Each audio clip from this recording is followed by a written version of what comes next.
Welcome to daily blog. আজকের blog হচ্ছে blog 74, অর্থাৎ 74 নম্বর দিন, 74 নম্বর ভিডিও। আজকের তারিখ হচ্ছে 5 ফেব্রুয়ারি 2025, আর আজকের দিন হচ্ছে বুধবার, আর এখন বাজে হচ্ছে 11টা। কালকে রাত্রিবেলা পড়াশোনা করছিলাম একটু অঙ্ক। কালকে রাত্রিবেলা অ্যাকচুয়ালি 12:30টার সময় উঠেছি। উঠে সিনেমা দেখছিলাম। অ্যাকচুয়ালি একটা সিনেমা দেখতে দেখতে খুব ভালো লেগেছিল, মানে হাসি সিনেমা আর কি, নো প্রবলেম বোধ হয়। ওই সিনেমাটা কমপ্লিট করলাম, অনেকদিন ধরে দেখছি খেপ খেপ করে। তারপর লাস্টে কালকে কমপ্লিট করেছি, করে রাত্রিবেলা উঠেছিলাম। এবার 12:30টায় উঠেছি, তারপর একটু পড়ছিলাম, ইচ্ছা হলো একটু পড়তে। তা ম্যাথটা করছিলাম আর কি। ম্যাথের অ্যাকচুয়ালি একটা ব্যাপার নিয়েছি যে একটা মোটা খাতা করেছি। অ্যাজ আর্লি অ্যাজ পসিবল ম্যাথের আমার দুটো বই আছে অ্যাকচুয়ালি। একটা বাংলার সুবীর দাস, পিএসসি লেভেল, এবং টোটাল কমপ্লিট আছে, বিএসসি বলবো না, পুরো বইটা টোটালি কমপ্লিট আছে, মানে ফুল কভার করলে অঙ্কের পুরো সিলেবাস কমপ্লিট। আর একটা বই আমি কিনেছি ম্যাথের, সেটা হচ্ছে রেলের জন্য, রেলে স্পেসিফাইড প্রশ্ন প্যাটার্নগুলো। ওটা অনেক খুঁজে খাঁজে লাস্টে পেয়েছি কিরণ পাবলিকেশনের। বহু খুঁজে অনেকবার ধরে বারবার গিয়ে গিয়ে লাস্টে বইটা অ্যাভেলেবল পেয়েছে। যেটা চিন্তা ভাবনা করেছে ওই বইটা যত তাড়াতাড়ি কমপ্লিট করা যায়। খাতাও বানিয়ে নিয়েছে একটা মোটা। আর এদিকে যেমন আমার কোর্সটা চলছে, তেমন ওইদিকেও ম্যাথটা যতটা তাড়াতাড়ি করা যায়, সেই কারণে কালকে মোটামুটি খেপ খেপ করে বিভিন্ন টাইমে পড়েছি, রাত্রিবেলাও পড়েছি। এবার কেসটা হচ্ছে সকালবেলা বেরোনোর কথা অ্যাজ ইউজুয়াল। এবার কালকের কেসটা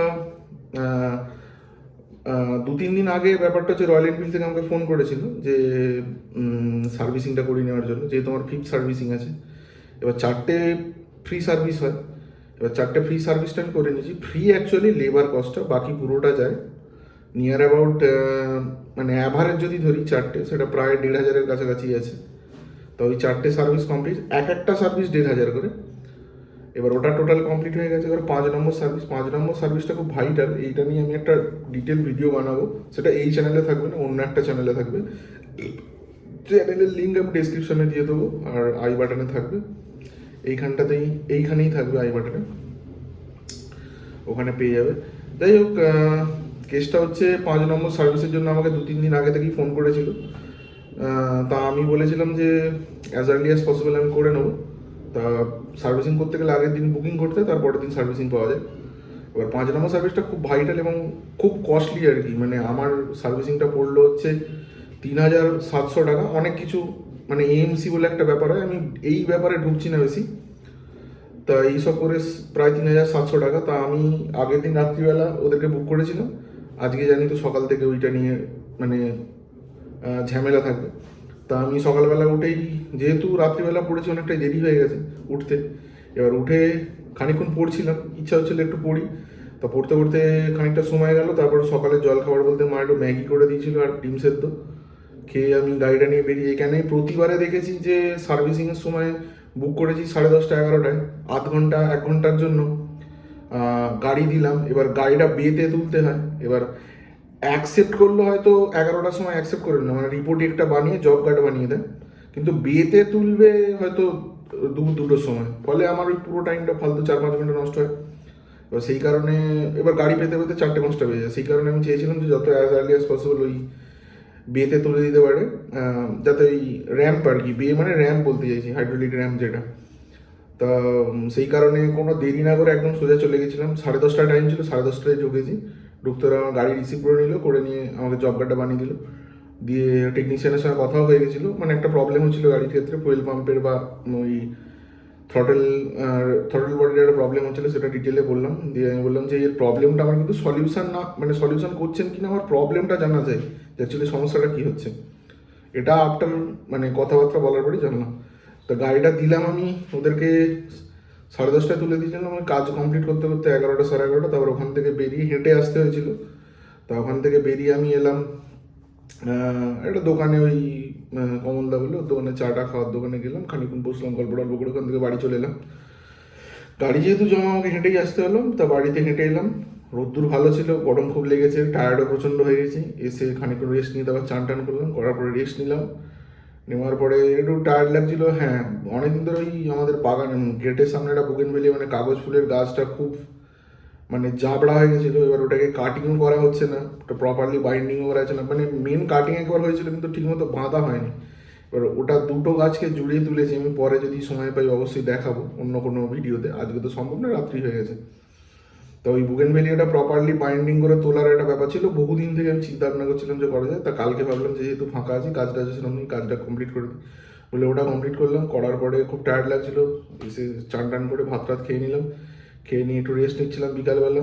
তারপর বিকালবেলা উঠে একটা বন্ধুকে ফোন করলাম, প্রসূন বলে একজন বন্ধু আছে, ওকে ফোন করলাম যে তুই যদি আসতে পারিস খুব ভালো হয়, তাহলে আমাকে একটু ড্রপ করে দে। বলতে ও 5টা 15 20 করে এলো। আমার 5টায় মানে বাইকটা ডেলিভারি টাইম আর কি। তা ওখানে গিয়ে ও হুইলিং করতে বেরিয়ে গেলো আর আমাকে নামিয়ে দিল সার্ভিস সেন্টারে, মানে শোরুমের কাছে। ওখানে গিয়ে গাড়িটা তুলে নিলাম, নিয়ে ওখান থেকে গাড়িটা নিয়ে একদম টিপটপ করে দিয়েছে। বিল হয়েছে 3700 টাকা, 3760 এরকম দিয়ে গাড়িটা নিয়ে এলাম। এসে একটা চায়ের দোকানে গেলাম, কি একটা খারাপ খবর শুনলাম যে একদম মানে আমাদের সার্ভিস সেন্টার থেকে একটু দূরে এবং আমাদের বাড়ি থেকে সার্ভিস সেন্টারটা খুবই কাছে, 3 3.5 কিলোমিটার মতো। তা কালীবাড়ি বলে একটা খুব জায়গা আছে ভালো, মানে মন্দির আছে, মোটামুটি পপুলার, মোটামুটি কেন খুবই পপুলার। তো ওখানে কাছাকাছি একটা ডিস্টেন্সে একটা রোড অ্যাক্সিডেন্ট হয়েছে, বাইক অ্যাক্সিডেন্ট। ভিকটিম যিনি, তার বোধহয় ব্যাকবোন ভেঙে গেছে আর কি, মানে স্পাইনাল কর্ড ব্রেক হয়ে গেছে। খুবই সিরিয়াস কন্ডিশন। ওখান থেকে নিয়ে সানফ্লাওয়ার সামনাসামনি নার্সিং ছিল, সেখানে অ্যাডমিট আছে। আর এই খবরটা শুনে একটু মন টন খারাপ হয়ে গেল। বাড়ি ওখান থেকে গিয়ে বাড়ি এলাম, এসে বাইকটা রেখে কথাবার্তা একটু করলাম, আর মাকেও নিয়ে চলে এলাম। তারপরে বাড়ি এসে খাওয়া দাওয়া করে, খাওয়া দাওয়া বলতে জল খাওয়ার আর কি, জল খাওয়া টল খাওয়ার করে চা ফা খেয়ে বেরোলাম। বেরিয়ে না, তারপরে বেরোলাম বলতে ভুল হয়েছে, একটু পড়তে বসেছিলাম আর কি এসে। এবার তারপরে পড়া টড়া করতে করতে একটা বন্ধু ফোন করলো। এবার ওর সঙ্গে কথাবার্তা বলছিলাম। বন্ধু মানে পলিটেকনিক যে কলেজে পড়েছিলাম, মানে 2016 থেকে 19, ওই টাইমের একটা বন্ধুর সঙ্গে কথা ছিল, ওর সঙ্গেই মেনলি কথা আর কি, বিশ্বজিৎ বলে। এবার ওর সঙ্গে কথা হতে হতে হঠাৎ করে মানে একটা বন্ধুর দাদা রাকেশ দা, ও ফোন করলো, ফোন করে বললো যে রাজেশ যে বন্ধু, ওর অ্যাক্সিডেন্ট হয়েছে বাইকে। তা আমাকে তাড়াতাড়ি যেতে বললো। আমি বেশি আর কিছু জিজ্ঞাসা করিনি, সোজা বেরিয়ে গেলাম। গিয়ে দেখলাম ওর গাড়ির ফ্রন্ট পোর্শনটা মোটামুটি জখম হয়েছে সামনেটা, আর মেন কথা হচ্ছে ওর লেফট হ্যান্ডের রিং ফিঙ্গারটা ব্রেক হয়ে গেছে। তো ও তারপর খানিকক্ষণ বাদে এলো। তারপরে ওরা কথাবার্তা বললাম যে সংসার বেরিয়ে গেল। ওরা আমাকে বললাম যে যাওয়া দরকার, বলে দরকার নেই খুব একটা, বলে আমি বাগানে ছিলাম। এবার গাড়িটা এখানে জমা, এবার বাগনানে থাকলে অনেক সুবিধা, যে কোনো সুবিধা অসুবিধা হলে ফোন করতে পারবে, সেই জন্য বাগনানে প্রেজেন্ট ছিলাম। তারপর মোটামুটি ওরা ওখান থেকে এলো। এসে ডাক্তার ছিল না। এবার আমি হসপিটালে বলেছিলাম দেখাতে, এবার হসপিটাল থেকে যদি রেফার করে দেয়, আমাদের যেটা সামনাসামনি সাব ডিভিশনাল হসপিটাল, সেটা হচ্ছে উলবেড়িয়া, সেখানে ওরা ওই প্রসিডিওরটা মেনটেন করেনি, ও ভালো বুঝেছে করেছে। তো ওরা ওখান থেকে এক্স রে করে ব্রেক হয়ে গেছে, ওটা নিয়ে চলে এলো। এবার ওদের ওখানে গ্রামের একজন ডাক্তার আছে, ওখানে দেখিয়ে যেটা ভালো বুঝবে করবে, বেরিয়ে গেছে। আমরা ছিলাম। তারপরে ওখান থেকে কথাবার্তা হলো, হওয়ার পর বাড়ি চলে এসেছি, খাওয়া দাওয়া হয়ে গেছে।